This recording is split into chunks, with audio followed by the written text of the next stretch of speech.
Well, here's your Christmas tree update from the foyer of the House of Commons. As you can see now, the tree is here, the lights are on, and it's got decorations. So we're obviously getting close. Now, we're also getting closer and closer with each passing week to the writing of the next federal budget. And this budget, as I've said to you before, is probably going to be a pre-election budget. I think Mr. Flaherty is going to give you everything you ever dreamed of in this budget, because it probably will form the platform for the Conservative government when it goes back to the polls. I would think that's going to be April or May, but we'll see. Anyway, as this budget is being written, I'm obviously trying to have an impact to get some of the things that people in my riding have been telling me that they want. And one of the things that they want over and over consistently is a cut in personal income taxes. And the reason for that has got a lot to do with debt. We had some new numbers come out of the Bank of Commerce yesterday that showed that household debt is now at the highest level it's ever been. In fact, on average, we owe 122% of all the money we make in a single year. That's a record. Also, we've never had as much mortgage debt as we have now. And mortgage debt, on average, is going up about 11% a year. So we are drowning in debt. Now, I've just come out of the House of Commons after question period. I asked the Minister of Finance about that. We're going to play you his answer in just a minute. But first, I also had a chance to sit down today with the President of the Canadian Chamber of Commerce. And here's my brief conversation with her, talking about what the Chamber would like to see, which actually I think is pretty reasonable. Here we go. I'm here, as I mentioned, with the President and CEO of the Canadian Chamber of Commerce. And Nancy, I want to ask you first about, I know you guys are in meetings right now, you have quarterly meetings. What's the main thrust right now? You heard from the Finance Minister this morning, right? Are you mostly talking about financial and economic issues? We're talking about, I think you would call it, productivity, competitiveness, the challenge that people have in Canada to stay competitive.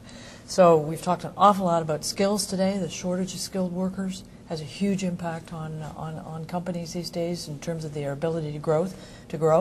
And we certainly have talked about taxes and fiscal policy, absolutely. All right, let's talk about taxes. Right now, I'm quite concerned about the tax load on individual families right now. Debt's gone up tremendously.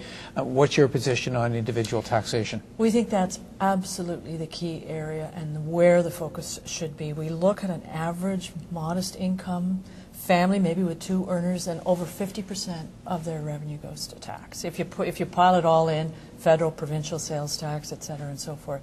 And, you know, that is just too high, and we are certainly urging the government in its next budget to do something for that type of Canadian family, because they're very, very hard pressed. Now, the argument is made sometimes that we cut consumption taxes, that's just as good as an income tax cut.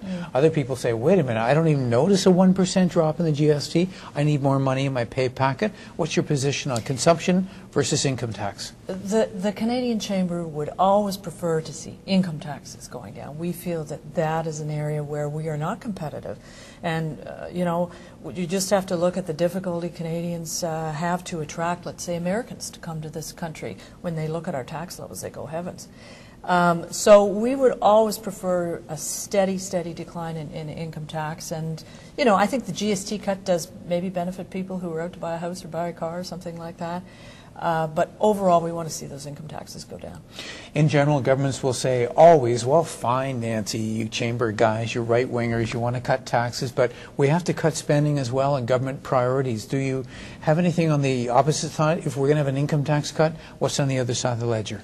Definitely. We feel that controlling government spending is absolutely the key to be able to continue to pay down debt and to be able to continue to bring lower tax rates to Canadians. And what we've said to the Canadian government through different political parties is you've got to have a discipline on your spending. Any company or any family, when they make a budget, they say, well, maybe it looks like we can go up 2% this year, and maybe we have to stay steady. The government in the past has just spent what it feels like spending. So we've said, look, cap your spending growth at somewhere that resembles inflation and population growth. Maybe it's about 3% a year. And we've seen some wild and crazy spending over the past number of years. Indeed. The last budget brought it down a bit. It still far exceeds the rate of growth of the economy. All right.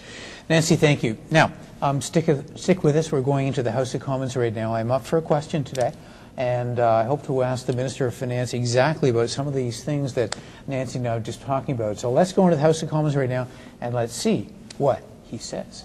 Thank you, Speaker. To the Minister of Finance, yesterday bank economists confirmed that Canadian families have never been as much debt as they are today. Mortgage debt is rising by 11% a year, and household debt now exceeds 120% of household income. So does the Minister agree the best way to help these folks to avoid a debt crisis is to cut the basic personal income tax rate? Excellent question. The Honourable the Minister of Finance. Yes, I agree with the member opposite.